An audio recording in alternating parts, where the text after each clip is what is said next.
इसलिए कांग्रेस को मेरे जय बजरंग बली बोलने पर भी आपत्ति होने लगी है। जयकारा वीर बजरंगी। जय बजरंग बली। आप भी सोच रहे होंगे कि मैं बजरंग बली का नारा क्यों लगा रहा हूं। खैर, बजरंग बली तो हमारे आराध्य हैं, हमारे ही नहीं, हम सब आपके हमारे सबके आराध्य हैं और हर आदमी उनका नारा जरूर लगाता है। लेकिन आजकल जो है वो बजरंग बली का नारा जो है अब वो राजनीतिक मंचों से भी लिया जा रहा है।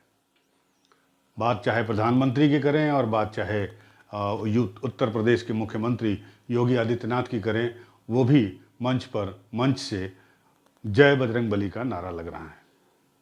जी हाँ, कर्नाटक में विधानसभा के चुनाव हो रहे हैं और कर्नाटक विधानसभा चुनाव में बजरंग बली एक मुख्य मुद्दा बनकर सामने आ गए हैं। नमस्कार दोस्तों, मैं हूं अनूप श्रीवास्तव और आप देख रहे हैं यूपी न्यूज। दोस्तों, आज हम बात करेंगे कर्नाटक चुनाव की और चुनाव में लगाए जा रहे बजरंग बली के नारे की। क्यों लगाया जा रहा है ये नारा और बजरंग बली किसका बेड़ा पार करेंगे, ये हम अभी आपसे डिस्कस करेंगे। कांग्रेस की हालत इतनी बुरी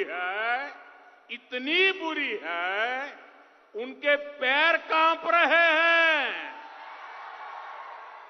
और इसलिए कांग्रेस को मेरे जय बजरंग बली बोलने पर भी आपत्ति होने लगी है।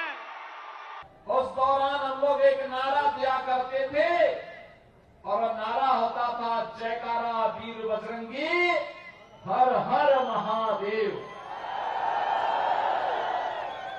आप मेरे साथ बोलेंगे, जब मैं बोलूंगा जयकारा वीर बजरंगी, आप बोलेंगे हर हर महादेव। जयकारा वीर बजरंगी। दरअसल ये विवाद या यूँ कहें ये नारा कर्नाटक के चुनाव में तब उभर के सामने आया जिस दिन कांग्रेस ने अपना मैनिफेस्टो जारी किया। कांग्रेस ने अपने मैनिफेस्टो में बजरंग दल और पीएफआई दोनों को बैन करने की बात की।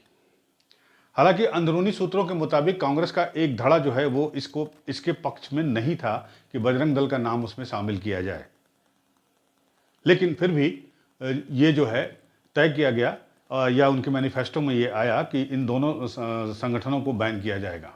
अब जबकि मामला उभर गया है और लगातार जो है बीजेपी के कार्यकर्ता कर्नाटक में जो है मैं हूं बजरंग बली इस तरह के नारे लगा रहे हैं, पोस्टर्स लगा रहे हैं, तो उसके बाद से कुछ नेताओं का, कांग्रेस के नेताओं का ये बयान सामने आया है कि हमने ये कहा है कि जो भी अराजकता करेगा, जो भी संगठन अराजकता करेगा, शांति भंग करेगा, उसको बैन किया जाएगा। लेकिन इसमें ट्विस्ट तब आया जब पीएम मोदी का 3 मई का दौरा कर्नाटक में हुआ और 3 मई को प्रधानमंत्री ने संभवतः 3 दौरे किए कर्नाटक के, 3 पब्लिक रैलियों को संबोधित किया और उन सभी पब्लिक रैलियों में प्रधानमंत्री नरेंद्र मोदी ने बजरंग बली का नारा लगाया। यानी बजरंग दल पे बैन को उन्होंने बजरंग बली से जोड़ दिया। एक तरह से बजरंग दल को बजरंग बली का वाहक बना दिया। उसके बाद आज जैसा कि आप वीडियो में सुन चुके हैं कि योगी आदित्यनाथ ने भी आज जो कर्नाटक के में धुआंधार रैलियां कर रहे हैं बीजेपी की तरफ से, हर जगह जा रहे हैं, उन्होंने भी आज ये मुद्दा उठा दिया और उन्होंने कहा कि जो लोग पहले भगवान राम को जो है ताले में रखा, जिन्होंने भगवान राम के अस्तित्व पर सवाल उठाया, वो अब बजरंग बली के भी अस्तित्व पर सवाल उठा रहे हैं, बजरंग बली पर भी क्वेश्चन मार्क लगा रहे हैं। तो इस तरह से ये मुकाबला दिलचस्प हो गया और अब आज की तारीख में, अब जहां कर्नाटक में 10 मई को चुनाव होने हैं, 13 मई को चुनाव के रिजल्ट आएंगे, तो अब जो है बजरंग बली एक मुख्य मुद्दा हो गए हैं। कांग्रेस लगातार बेरोजगारी, महंगाई, भ्रष्टाचार का मुद्दा उठा रही है, बीजेपी विकास का और डबल इंजन की सरकार का मुद्दा उठा रही है, लेकिन इन सब मुद्दों से ऊपर उठकर अब बजरंग बली का मुद्दा हो गया है। हालांकि अगर बजरंग दल की बात करें तो बजरंग दल महज 40 साल पुराना संगठन है और अगर हम बजरंग बली की बात करें तो बजरंग बली की हनुमान चालीसा लोग हिंदुस्तान में या यूँ कहें भारत में पिछले 400 सालों से पढ़ रहे हैं। जी हाँ, तुलसीदास की ये रचना है हनुमान चालीसा और ये घर घर में पढ़ी जाती है। जो भी सनातनी है वो ज़रूर पढ़ता है इसे और ये परंपरा 400 सालों से चली आ रही है। तो 400 सालों की परंपरा के ऊपर 40 साल का संगठन कैसे हावी हो जाएगा, ये समझने वाली बात होगी। लेकिन एक आरोप बीजेपी पर शुरू से लगते रहे हैं कि उसने धार्मिक मुद्दों को या धार्मिक भावनाओं को हवा देकर जो है वो हमेशा से समाज का ध्रुवीकरण करना चाहती है, और यही काम जो है बजरंगबली का मुद्दा उठाकर बीजेपी कर्नाटक में करना चाह रही है। क्योंकि जो सर्वे हुए हैं, ओपिनियन पोल्स हुए हैं, उसमें कई ऐसे पोल्स भी सामने आए हैं जिसमें बीजेपी को एक मजबूत स्थिति में नहीं दिखाया गया है।